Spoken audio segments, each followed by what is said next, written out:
Marcos Villegas here with Mauricio Herrera in Los Angeles at his kickoff press conference to announce his fight with Hammer and Hank Lundy coming up at the LA Sports Arena. I know you've main evented fights before, but this one is the first one where you're the star attraction, is it not? It's the first time. It's a big event for me, and so the pressure's on. You know, looking at Hank, he's a really rough and tumble guy, a guy that gets in there, can be really aggressive. He says he wants a box, though, in this fight. Do you believe when you hear that, or do you feel that when push comes to shove, stuff is going to happen? That's fine. You can say he boxes, but when has he boxed? I haven't seen any video of him really boxing. He boxes a little and goes back to what he knows or what he's comfortable with.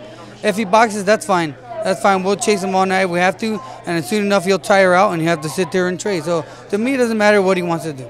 Mauricio, looking at the landscape of 140 pounds, the guy that you fought is still the lineal champ in Danny Garcia, but there's a new guy coming up in the division in Terrence Crawford. How do you see the landscape of the division and where really you rank amongst those guys? You know, there's a lot of guys that are 140s that are coming up. Crawford just came on the scene all of a sudden, and the guy's crafty. The guy's good. I think a lot of fighters are going to be avoiding him. You know, they offered me to fight with him. He went with Delorme. Not saying he ducked me, but they went with Delorme. But I wanted to fight him. But the thing is, I think Crawford is even better. I think should be even better. Is better than Danny, and we'll take on Danny. I don't think Danny's the real champ. He don't deserve those belts. He don't even defend those belts. So there's actually no real champion at 140. The rematch that you've wanted for a long time is the one with Danny Garcia. Now, Danny is with Heyman in PBC, so a rematch would be kind of hard to do. It seems really, really unlikely for you. How does it feel not to get something that obviously a lot of fans want to see happen and feel that you deserve? Angry. It makes me angry. It's like, what's going on? I mean, why is it so tough to make these fights now? Of course, without him and them, but I think along the line in the future, I think it's going to start to break down, and I think eventually the fighters are going to have to fight the fights that the people want to see. You know, you being a guy that's fought for a very long time, has had a lot of fights, the opportunities that you've had in world title fights, they haven't gone your way.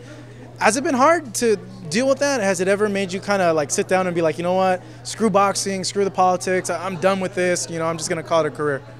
You know, in a way, you know, I always try to stay strong and positive, you know, and confident. So, but you have those times where it'll enter your head and you get mad and screw it, you know, fuck this, I don't need boxing, I don't need it anymore. But the fans, it's the fans and your friends and family, they're the ones that pick you up and make you, you know, put you right back on that, you know, road to keep going. And that's what happens. I mean, it's not that big a deal. It's just the way I live simple. I mean, I'm not a difficult guy, you know, so I don't take things so seriously. But there is times, don't get me wrong, like anybody else, you think and think what could have been, what should have happened, especially with Danny in last year. If you think about it, you or anybody else, you're in my shoes, that could have been the best year in your career. You would have had 3 wins. Yeah, life-changing. But then you have to. I just can't think. I can't dwell on that too much. You know, I gotta think. You know, shit. This is. You know, this. It's not my time. Or you know, this is how it's gonna work out. And good things are gonna come after. That's the only way you can put it in your head to really make of it. You know, otherwise, you get depressed or you know you'll quit the sport like many fighters have done. And that's not me though. I'm not a quitter. If I would have quit a long time ago, I wouldn't have gotten at least this far, you know? A few guys in the division. I know we spoke about Terrence Crawford coming up, but also Adrian Broner seems to sometimes fight at 140, sometimes fight at 147. I know on your Twitter you said that a matchup with him would be something that you'd be interested in. Let me know about how do you feel Broner fits in this 140-pound division? I think Broner is a talented guy. I like Broner.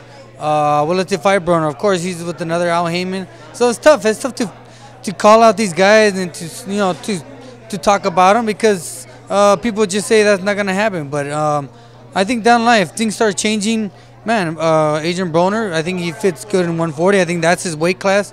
147 is a little too big for him right now, and that's another possible matchup, another fight that I forgot to mention that I would love to fight. 2 guys that now I'm thinking because of what you said, the fighters that Heyman has, that would be maybe likely would be either Crawford or I believe at 140, I'm just having a brain fart. Crawford, of course, for sure, and Matisse would be another guy. What do you feel is more likely in the future? One of those two guys, you would think? Yeah, those two guys are the matches that they can make. I think the most likely will be Crawford. On Twitter, when Benavidez fought, you wrote something to akin like, "Oh, this bum Benavidez is defending my title belts." Oh, yeah. Why do you feel he's a bum? He's a bum. I mean, the guy's got a pampered record. He's been gifted with all these easy fights coming up, and then he goes and gets me, who I felt I came the hard way up. I might look at my fighter, the fighters I fought. So you bring us together and worked hard to get that small title. It's a small interim title still. They get Benavidez and just give it to him. And now the guy thinks he's world champion, and calling out all these names. And the guy's a nobody. He hasn't even fought anybody. And goes and fights Paez Jr. And now I bet you the guy thinks he's on top of the world, and he's not. Mauricio, I know they're calling you to do the press conference. It's your time to talk now. Right, Mauricio, thank you very, very much here with Mauricio Herrera. Press conference about to start. He fights Hank Lundy at the LA Sports Arena.